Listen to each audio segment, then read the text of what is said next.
जुहू चौपाटीवर गेल्या 1.5 महिन्यापासून कचऱ्याचं मोठं साम्राज्य पाहायला मिळते। किनाऱ्यावर प्लास्टिक आणि कचऱ्याचे ढीग अजूनही कायम आहेत। लोकशाही मराठीचा रियालिटी चेक पुन्हा एकदा समोर आलाय, याचा आढावा घेतलाय लोकशाही मराठीच्या प्रतिनिधी मीनाक्षी म्हात्रे यांनी। पाहूया।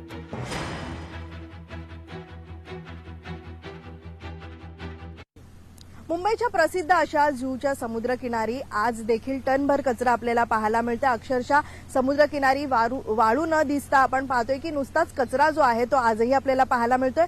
33वा दिवस उजळलेला आहे। लोकशाही मराठी म्हणून आम्ही या सगळ्याच परिस्थितीचा आढावा, निश्चितच हा कचरा काढला जातो, पण कशा पद्धती हा कचऱ्याचा डोंगर या ठिकाणी रचला जातो हे देखील आपण दृश्यांच्या माध्यमातून पाहू शकतो।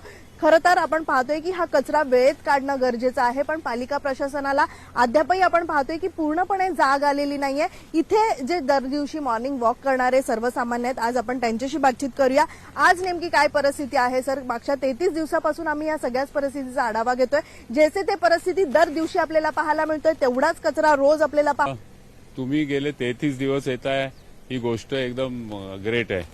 असं 33 दिवस टेक देऊन एक काम घेणं आणि त्यात समजा काही पाहिजे तसा रिझल्ट मिळत नसेल तरी आपण बरोबर आपलं काम करत राहणं, याबद्दल तुमचे धन्यवाद चॅनलचे। मला गेल्या आठवड्यात तुमच्या प्रयत्नांमुळे बऱ्यापैकी कचरा उचलण्याचं काम झालंय असं वाटतं, होतंय असं वाटतं। पूर्ण झालं नाहीये। आता गमक एवढंच आहे की पूर्ण व्हायच्या आधी जर पुन्हा धो पाऊस पडला तर पुन्हा कचरा साठेल। आणि आता हा जो ढीग जमवलेला दिसतो त्यात एकच वाईटात चांगलं म्हणजे हा ढीग समुद्रावर होता, हा ढीग बीचवर होता आणि त्यामधनं चालता यायचं नाही। एवढंच नाही, त्यात दलदलीत फसल्यासारखं व्हायचं, तर तो आता ढीग त्यांनी उचलून बाजूला केलाय।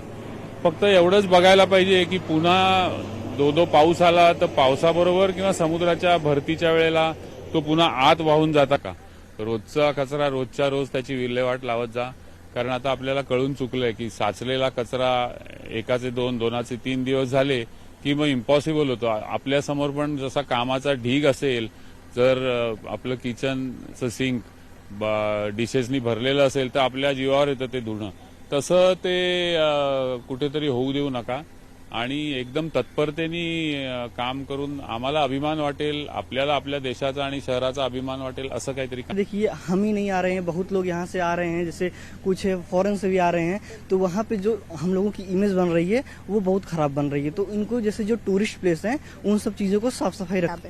नहीं, परिस्थितियां तो यहाँ पे देखी जा सकती हैं कितनी खराब हैं, तो उन जो बड़े अधिकारी या जो बड़े लेवल पे बैठे हैं उनको इस चीज का ख्याल करना चाहिए की मतलब ये टूरिस्ट प्लेस है, तो इस पे तो थोड़ा ध्यान को दें। त्यामुळे पालिका प्रशासनाला नेमकं जाग कधी येणार, पूर्णपणे पालिका प्रशासन कधी जागी होणार आणि ग्राउंडवर उतरून पूर्णपणे जुहूचा समुद्र किनारा कधीपर्यंत साफ करणार, याकडे लोकशाही मराठीची करडी नजर असणार आहे। व्हिडिओ जर्नलिस्ट राजेश मनियारचा मीनाक्षी म्हात्रे, लोकशाही मराठी।